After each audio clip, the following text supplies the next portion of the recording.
well, my first academic job was at the University of Maryland.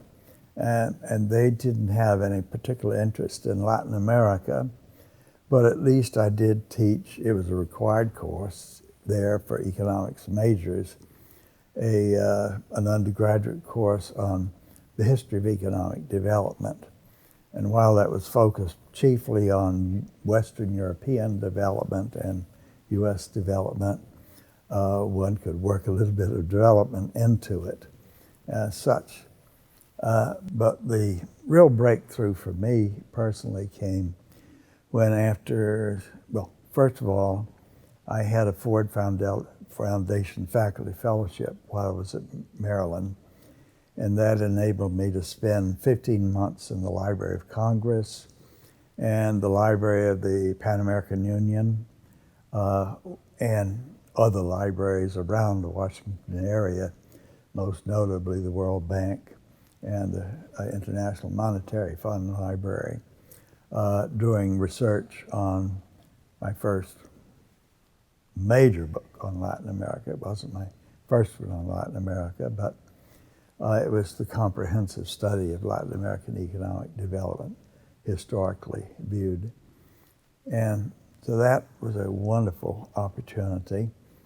And then from University of Maryland, I went to the University of Wisconsin, which had had a Latin American interest since, I guess, the early 30s, and was at that point rekindling that interest in a major way.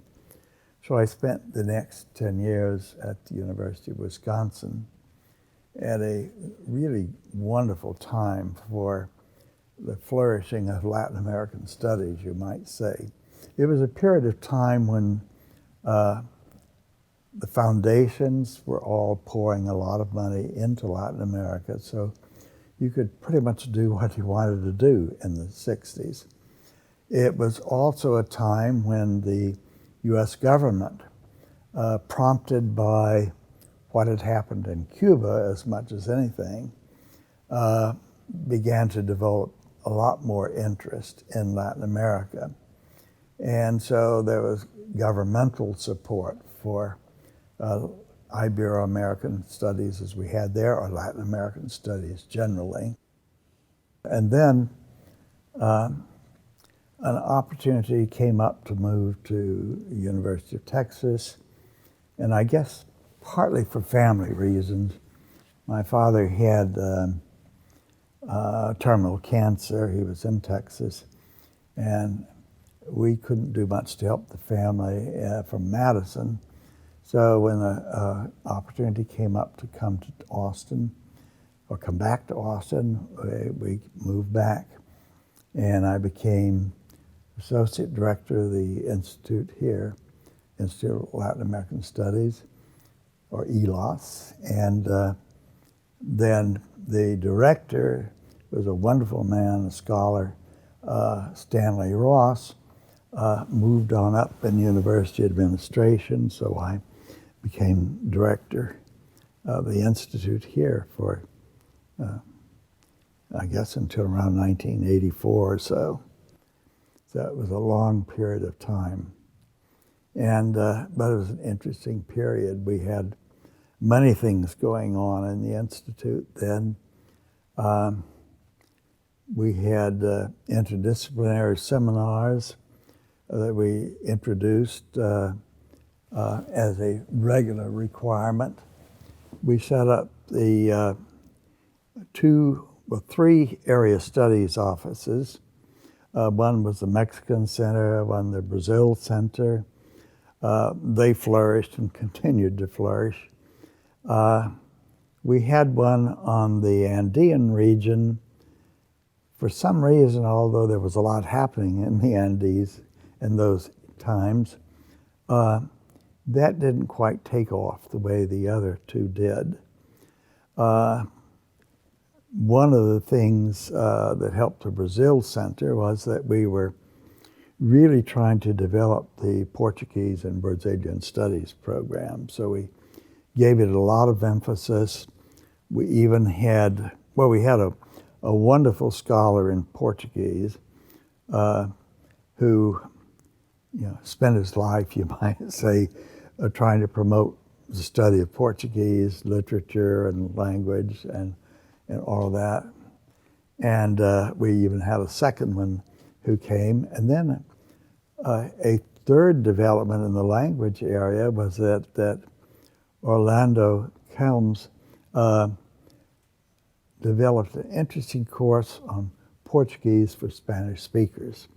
So it was an easy and efficient way for the many people that had Spanish as a language to add some competency, at least, in Portuguese. So that, I think, was a major accomplishment, was to get Brazil built into the interest of the Institute, and to some extent other things. We also had an interest group formed and a center, the Office for Public Sector Studies, and that was for the study of the state in Latin America and state enterprises. That was a big thing in that period of Latin American development.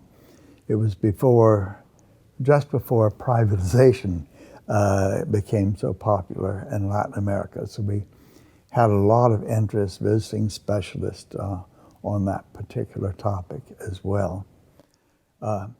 Then lastly, perhaps, we had a radio program, a weekly radio program, which proved to be very popular.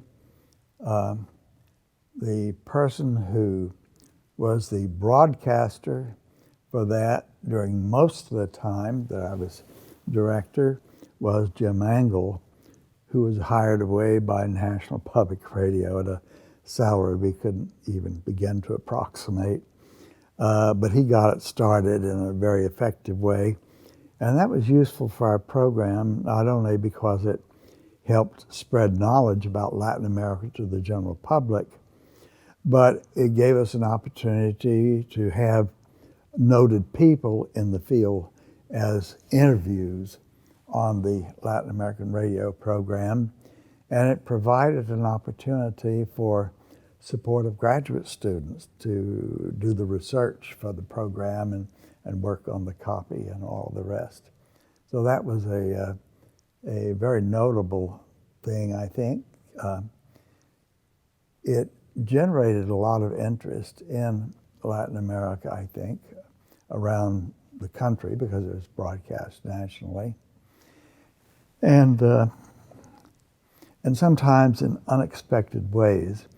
We had correspondence courses. I don't know if we still have them or not, but we did on Latin America at the time.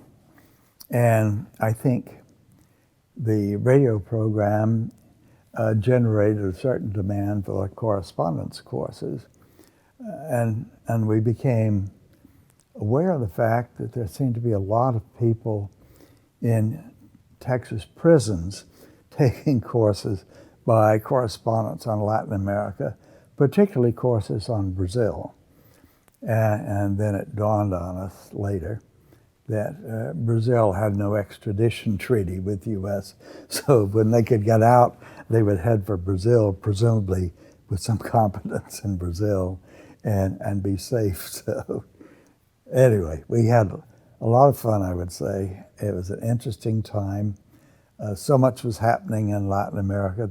The Alliance for Progress, of course, was started at that period of time, and it petered out in that period of time as well, too. But for while it was going, it, plus all the foundations that we had, brought a lot of scholarly and student interest in the region. Well, certainly there was a special interest in Chile because of what had happened there, the tragedy, you might say. And so we did have a number of Chilean refugee scholars we brought here at the time. We had two anthropologists, as I recall. The LBJ school, which was new at that point, was willing to have some seminars fairly regularly on Latin America. So our faculty were manning those seminars, and one of them was an occasion to bring another Chilean scholar here for a period of time. These three went on to other universities after they spent time here. And we also brought another Chilean refugee who had been a candidate for the presidency of Peru, and that was Radomiro Tomic for the left wing of the Christian Democratic Party. And so he was persona non grata, and his family were, at the time of the coup. So we were able to bring him here and have him here, I think, for a year. Those of his family who could went elsewhere. One son, I think, was thrown into prison and killed in that period of time. So we did have a number of Chileans we were able to bring here. I was invited to go on a Ford Foundation sponsored trip along with the Inter-American Development Foundation, or the Inter-American Foundation as it came to be known later, to look at the programs that our U.S. foundations had established in Chile to try to protect Chilean scholars there. And it was interesting, kind of institutional innovation, because the Pinochet regime did not feel strong enough to attack the church, the Catholic Church in Chile. So the Cardinal Archbishops of Santiago established something called the Academy of Christian Humanism. And this was basically, you might say, a sheltered workshop for scholars of the left wing in Chile. And both indirectly, because it helped some groups that were receiving support but were independently organized, and then it also financed scholars who had an affiliation with one of the universities in Chile.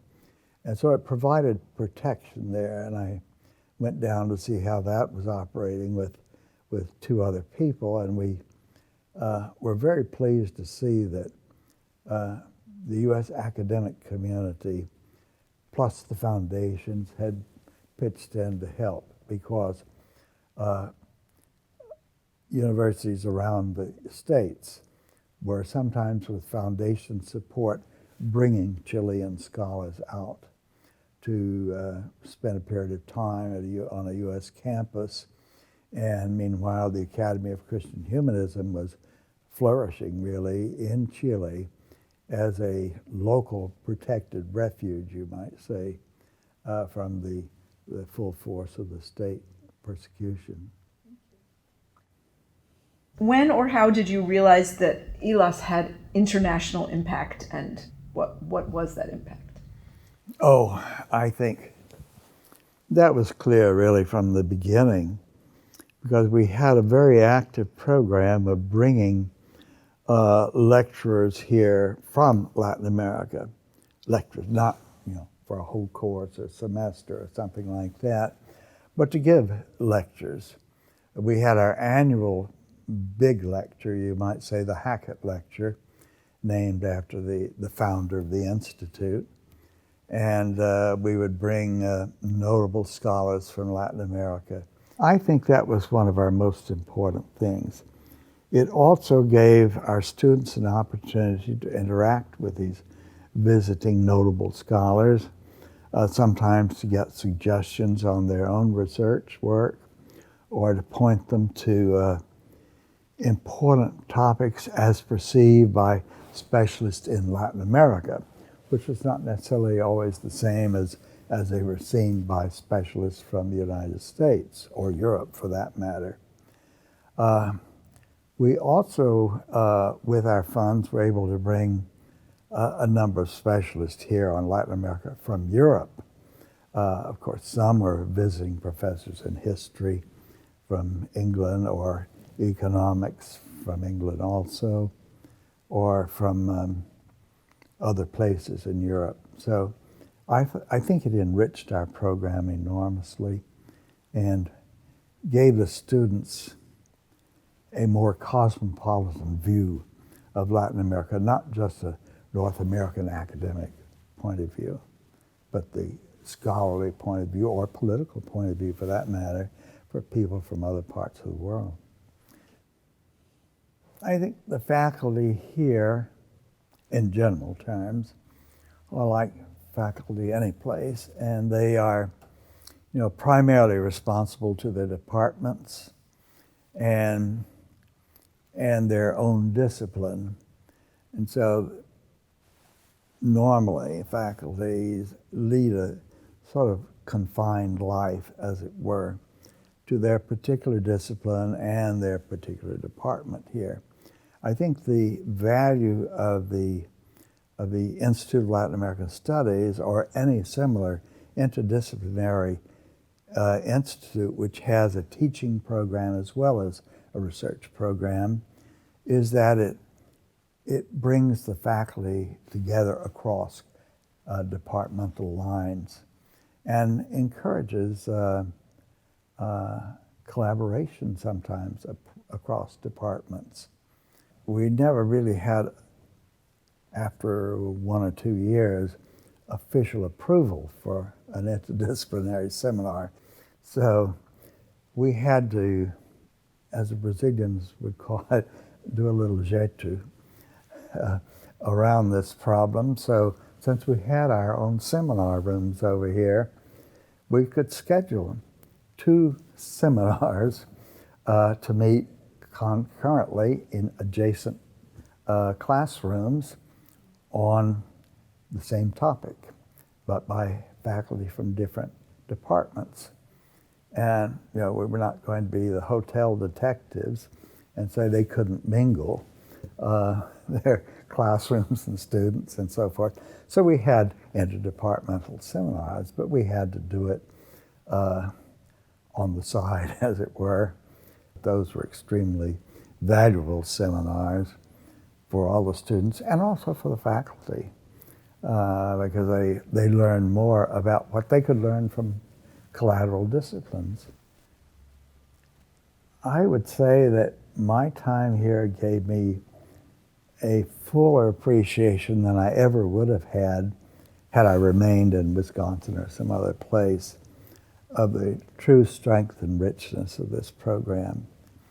And there were 3 aspects to that. First of all, the library resources. They were unrivaled, and I guess still are unrivaled.